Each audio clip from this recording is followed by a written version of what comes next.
Back in the vault exploring the basketball life of Pistol Pete Maravich. This is a must-read. It's done by Mark Kriegel. It's called Pistol, The Life of Pete Maravich. If you read the book by Mark on Joe Namath, you know what I'm talking about. So this 1970 NIT, this is a significant event in Pete's life. Why? Well, first of all, his father has brought him there as proof, and he tells this to the reporters, that we are, me and my son, 10 to 15 years ahead of the game. Now, most coaches and certainly most fathers would want to tamp down the expectations on their star player or their son. Press Maravich does just the opposite. He ratchets them up. And what you see in the NIT, for the first time, Pete begins to crack under the pressure. After the Georgetown game, he goes out, gets loaded. As a matter of fact, when they bring him back that night, he loses his wallet, and one of his teammates, Apple Saunders, has to carry him back through the hotel because he's passed out. One of the reasons this is happening is he wants a way out. The expectations have just become too thankless, too unforgiving. And you see it again in the Marquette game. The night before, what begins as a reminiscing session with his teammates, 4 years at LSU, goes on for too long, too much drinking. When they come into the Garden the next day, Press looks at his team, and they're straggling. And he says, look at them. They look like they've been on a 3-day bender. And I think that this is all an expression of Pete's need to really get out from under the really thankless pressure of these expectations. What was the Maravich plan in the transition from college to pro?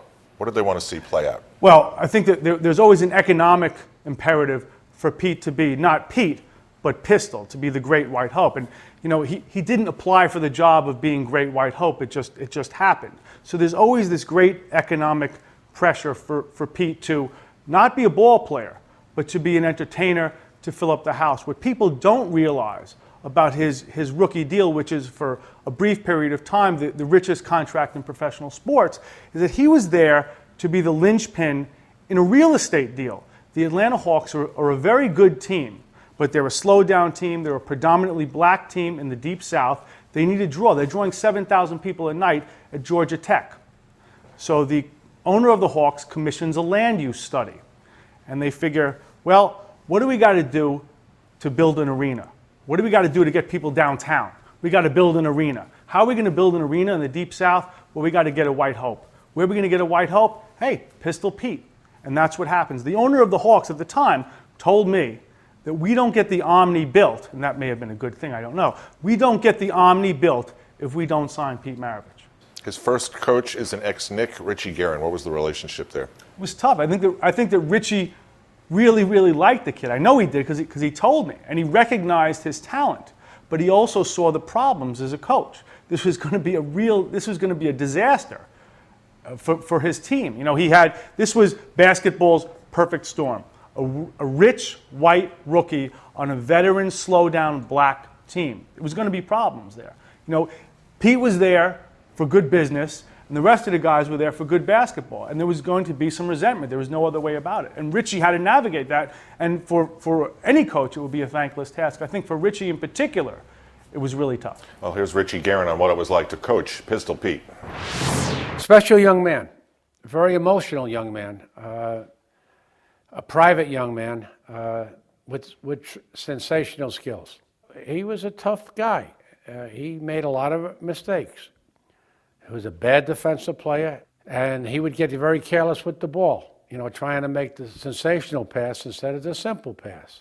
It'd be very unfair for me as a coach to draft him and then try to change an awful lot of things about him. I could just imagine what he'd say to me. Why'd you draft me? So I sort of had to let him learn by making his own mistakes.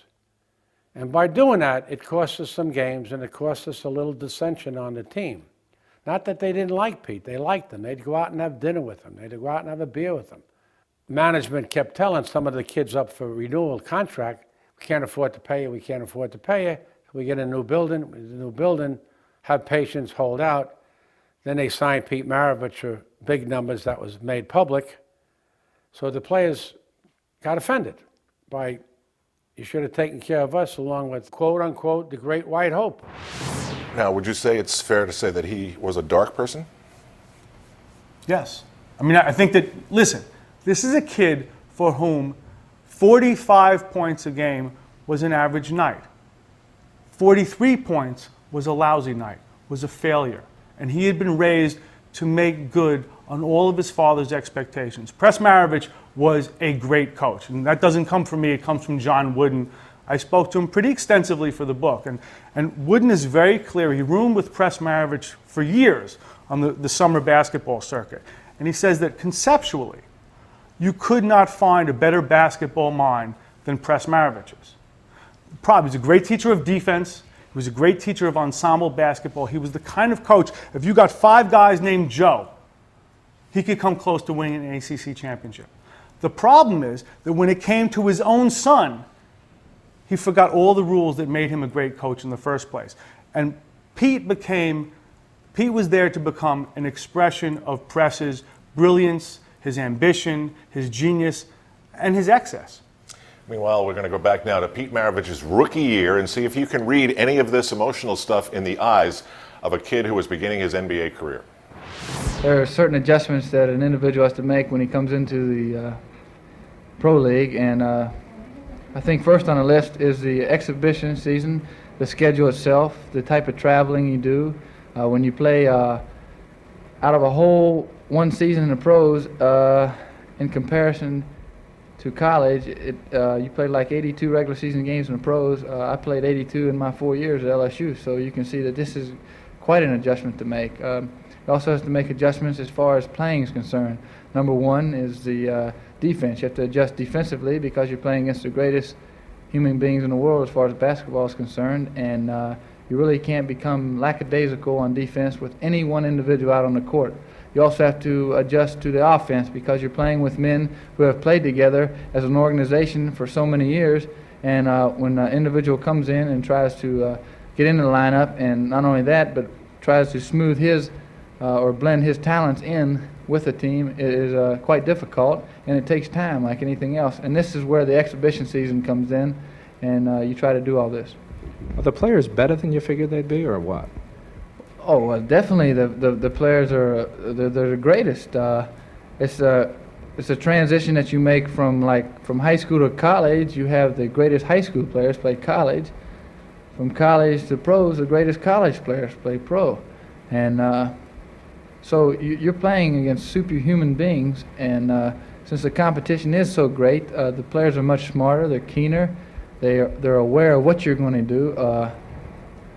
You can do your, as you call your thing out on the court, but you got to be careful not to do the repetitious type of stuff that you can do in college because of the fact that this won't work in the pros. Speaking of your thing, you do things a little different than most other players that have come out of college in recent years. Do you think this is the coming trend in basketball, or do you think it's just you? No, I think this is the coming trend, definitely. I think that the players are getting much bigger, much stronger, and they're definitely getting taller. The guards are getting faster. They can handle the ball better. I think that the 70s will be the type of basketball that will be played with the common behind-the-back dribble, the common behind-the-back pass, common between the legs, and different moves while in the air with the ball. And this is a coming thing because I think basketball is a sport of the 70s because of the action that takes place and the people, the closeness of the game. The people can see the sweat coming from the people that are playing on the court, and they also get involved emotionally with the game of basketball. So I think that on a professional level, professional basketball would definitely be the sport of the 70s.